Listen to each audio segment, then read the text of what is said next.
Hi, it's Dr. Parikh, and we're talking now about doing a peer feedback for a discussion section. So you should get an email from your assigned peer with their discussion section. And in the past, when I've told people just read through it and give feedback, they've been kind of overwhelmed and not really known what to do. So Dr. Sitnick inspired me. She created a form, and I've kind of run with that idea. And so there's forms that help you give feedback. It's your choice. You can complete this form in Word and just, email it back to the student. You can also print it out, handwrite it, and use your phone app or whatever to make a PDF and then send the PDF. It's really whatever is better for you. So I'm going to show you how to do it here in the Word document. I would just bold. You could insert circles, but I would just kind of bold the answers. And I think almost everything is designed so that yes is the correct answer. If not, I probably specify that no is the correct answer. You can see it's not a terribly long peer review. It shouldn't take you much more than 20 to 30 minutes, I would guess. As you're going, I also want you to actually be reading the paper and giving some comments.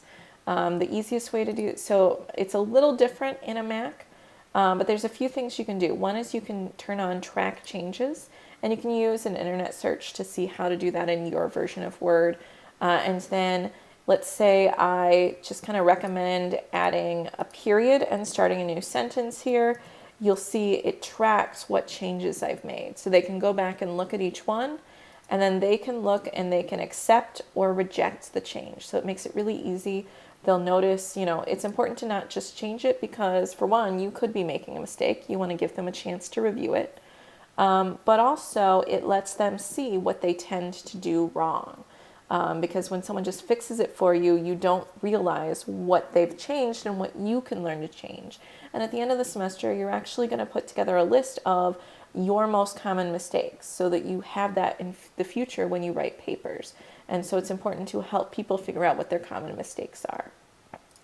The other thing you can do under the review tab is you can add a comment. And so I can say, I got confused here or whatever. So you can let them know what you're thinking and give some feedback on it. As you go through, it really, it kind of is it's very straightforward. If you understand the basic idea of the discussion section, this should not be too hard for you.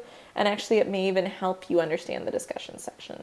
There's also some basic APA style things, like you can check their cover page for them.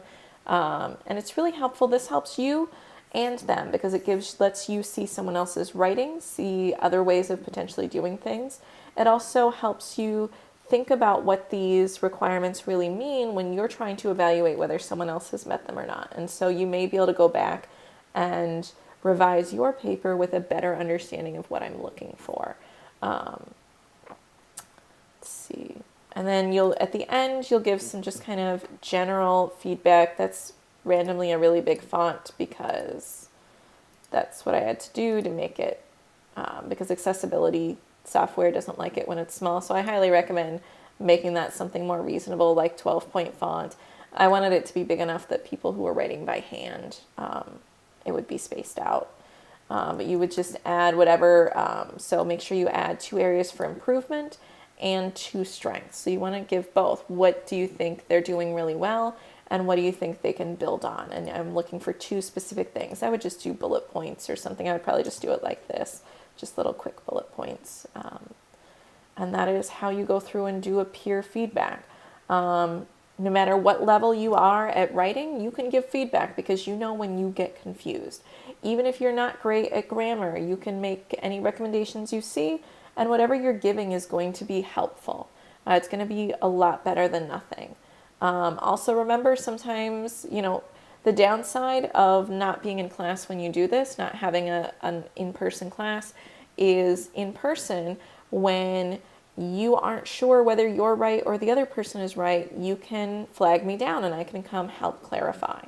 In this case, you can email me or reach out in some way and I can help sort of settle the debate of which citation is correct, which heading is correct, whatever. So that it's good to look at other people's work so that you see, okay, they're doing it differently from me. I wonder which one of us is right.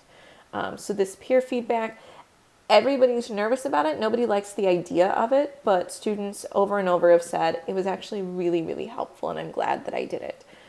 So I'm looking forward to watching you get to engage in that process and getting to learn and grow from each other throughout, which you're already doing in your discussion posts each week. All right, thanks. Bye.